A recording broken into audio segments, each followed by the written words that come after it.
রাজঘাট বালিকা বিদ্যালয়ের সহকারী প্রধান শিক্ষক। আমরা কথাগুলো শুনবো অবশ্যই।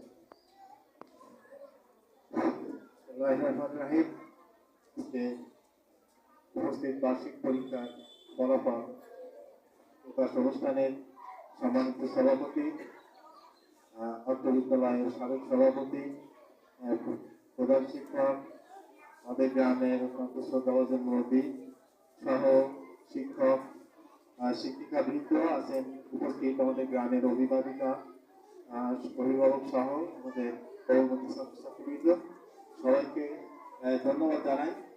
তো আজকে আমরা আসলে আমাদের এই দিনটা আমাদের মহান বিজয় দিবস, যে ডিসেম্বর মাস, এই মহান বিজয় দিবসে এই মাসে সবাইকে স্বাগত জানাই। একই সঙ্গে আমরা আমাদের যে দেশ যে বিজয়ের লক্ষ্যে যারা কাজ করেছেন সেই মহান শহীদদের আত্মার মাগফিরাত কামনা করি। এবং একই সঙ্গে আপনারা সবাই জানেন যে আমাদের একজন এই দেশে একজন অবদান আছে, একজন বড়জনের নেত্রী, তিনিও আজকে মারা গিয়েছেন, রাজীব। তো আসলে যারা আমাদের দেশে অবদান যাদের আছে সবাইকে আমাদেরকে স্মরণ করতে হবে শ্রদ্ধার সঙ্গে। একই সঙ্গে আজকের এই অনুষ্ঠানে দেখা যাচ্ছে যে আসলে আমাকে আপনারা অনেকেই চেনেন না, বিশেষ করে মায়েরা। আমাকে মাঝে একজন বলছে যে আপনি মোটরসাইকেল চালান না, মোটরসাইকেল ভাড়া খাটেন না, তো আমি নিয়ে যেতাম। আমি বলছি যে না, তো আমি তো মোটরসাইকেল ভাড়া চালাই না। তো আপনাকে তো আমি সেরকম জানতাম, তো আমি তো জানি না। আসলে আমি যে শিক্ষক বা এই গ্রামের ছেলে, অনেকে আমাকে চেনে না, বাইরে পড়াশোনা করেছি তো, যার জন্য এই আর কি। তো যাই হোক, শুধু একটা কথা বলতে চাই শিক্ষক হিসেবে, যে আমাদের এটা যেহেতু সরকারি স্কুলে অনেক সময় কিন্তু শিক্ষকের ঘাটতি থাকে। কোনো শিক্ষক দরকার, তা কিন্তু অনেক সময় থাকে না। তো শিক্ষকের সর্বদা ছাত্রদের থাকে। তো আমার মতে যে স্যাররা সর্বোচ্চই চেষ্টা করেন যে ছাত্রছাত্রীদেরকে তাদের লেখাপড়ায় তাদের সার্বিক উন্নতি করার জন্য, তারপরেও ঘাটতি থেকে যায়।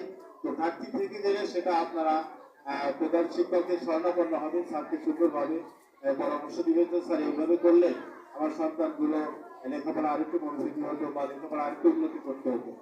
তো এভাবে আপনারা কিন্তু স্যারের সঙ্গে, প্রধান শিক্ষকের সঙ্গে, ম্যানেজিং কমিটির সঙ্গে সবসময় কিন্তু আপনার যোগাযোগ রাখবেন যে আপনাদের কোথায় সমস্যা, সেটা আপনারা জানাবেন। তার কারণটা হলো এই যে শৈশবকাল বা প্রাইমারি শিক্ষাটা, এইটা হলো মানুষের জীবনের একেবারে ভিত্তি স্তর। এই স্তরে আপনি ওকে যেভাবে গড়ে দেবেন, এর পরবর্তী জীবনে মানে বাংলাদেশ বা এই দেশে যখন সে সুনাগরিক হিসেবে বিচরণ করবে, তখন তার সেই জীবনের প্রতিফলন ঘটবে এই ভিত্তি থেকে সে কিভাবে গড়ে উঠেছে তার উপর, অর্থাৎ সে কোন দিকে যাবে তার ভিত্তি কিন্তু এখান থেকে তৈরি হবে।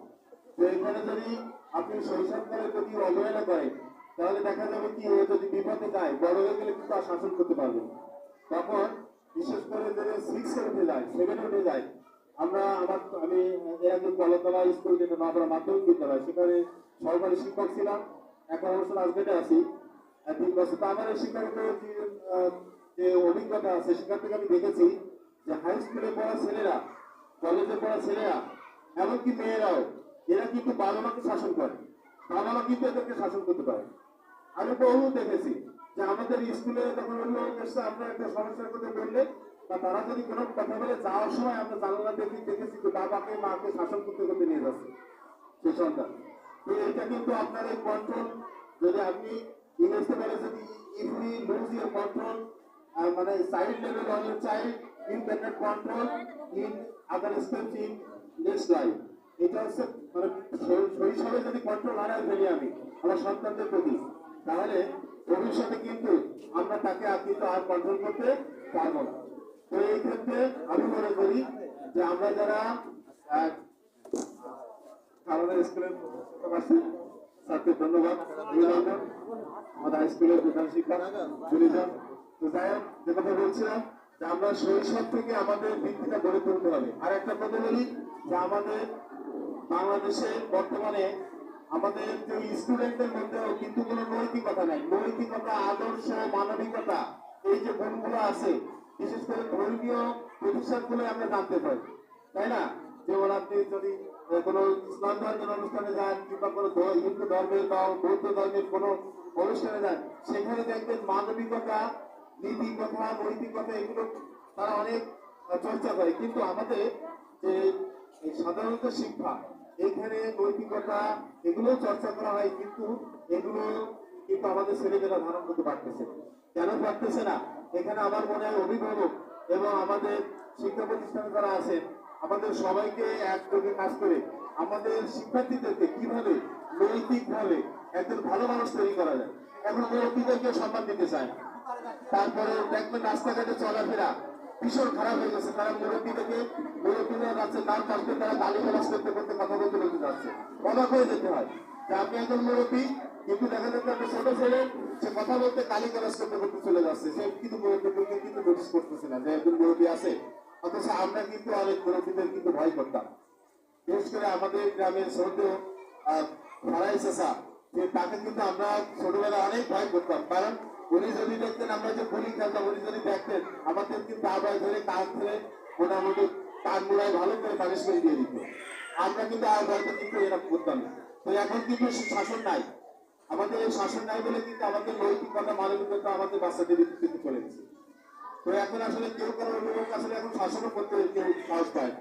এখানে অনেক কি করতে লাগে, আমার বংশের ব্যাপার আছে, আমার আধিপত্যের ব্যাপার আছে, আমার সংসার নিয়ে আরেকজন বলার কি, এইসব বিভিন্ন বিষয় চলে আসে।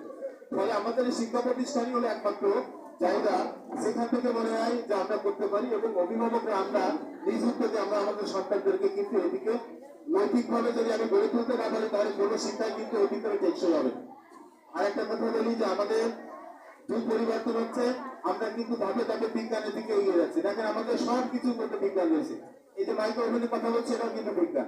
আপনি বাসায় যাবেন, এখন রাইস কুকার, প্রেসার কুকার, তারপরে ইলেকট্রিসিটি ছাড়া কিন্তু কারো বাড়ি নাই। ফ্রিজ ফ্রিজ এগুলো না হলে তো মারা বিশেষ করে মাথা খারাপ করে ফেলেন আমাদের বাচ্চাদের, তাই না? তো এগুলো আছে, আমাদের ছেলে মেয়েদেরকে বিজ্ঞান মনস্ক করতে হবে। একই সঙ্গে আমাদের ছেলে মেয়েরা অনেকে কিন্তু দেশের বাইরে ঘটে যায়, যেহেতু আমাদের এখানে কিন্তু চাকরির সমস্যা সংকট। দেখবেন যে এসএসসি পাস, ইন্টার পাস করেই আমরা কিন্তু সরকারদেরকে সৌদি, বিভিন্ন আরব দেশে, বিভিন্ন দেশে পাঠাই। তো সেই ক্ষেত্রে আমাদের কিন্তু জেনারেল শিক্ষা, ইসলাম শিক্ষা আছে। তো আমার মনে হয় যে বিশেষ করে অঙ্ক, ইংরেজি, বিজ্ঞান এবং ইসলাম শিক্ষা এবং নৈতিকতা বোধ, এই বিষয়গুলো আমাদের সর্বোচ্চ গুরুত্ব দিতে হবে অভিভাবকদের পক্ষ থেকে। কারণ ফ্যামিলিতে তারা দেশে থাকবে আপনাদের কাছে, সারা তো প্রাতিষ্ঠানিকভাবে আনুষ্ঠানিকভাবে সারা একটা পরিবেশে তারা বলে দেয়, কিন্তু ওইটা কিন্তু ওরা ধরে রাখে না। ধরে রাখতে গেলে আপনার পরিবার থেকে কিন্তু ব্যাকআপ দিতে হবে। তো তোমাকে স্কুল আজকে কি বলেছে, স্যার কি শিখাচ্ছে, আর তোমার আচরণ এরকম কেন?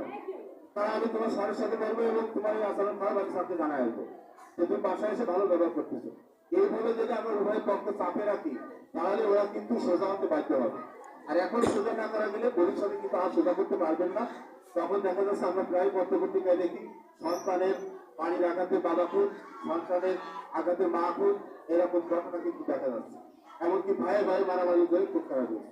তো আমি বলবো শুধু একটু বলি যে আমাদের এই প্রথম প্রাথমিক পর্যায় থেকে আমাদেরকে সুন্দর মানুষ হিসেবে এবং বিজ্ঞান মনস্ক এবং ধর্মীয় নীতি নৈতিকতা এগুলো রক্ষা করে আমাদের সাথে ওদেরকে গড়ে তুলতে পারলে তারপরে ইন্টারমিডিয়েট পার হলে ওরা কিন্তু নিজেদের জীবন নিজেরাই এগিয়ে নিতে পারে। এই বলে আসলে সবাই অধর হয়ে গেছে।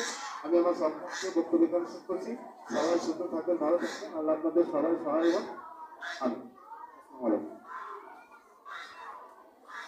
ধন্যবাদ স্যার, মূল্যবান বক্তব্য রাখলেন। এই যে কথাগুলো বলছেন অত্যন্ত সুন্দর কথা। কারণ আমাদের যদি নৈতিক চরিত্র এবং ঠিক না থাকে এবং যদি ধর্মের মধ্যে যদি না থাকেন, তাহলে কিন্তু বড় হওয়া যায় না। তাই আমরা অবশ্যই কথাটি মাথায় রাখবো সবাই।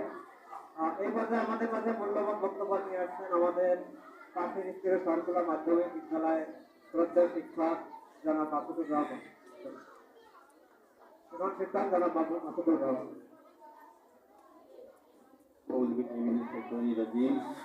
بسم الله الرحمن الرحيم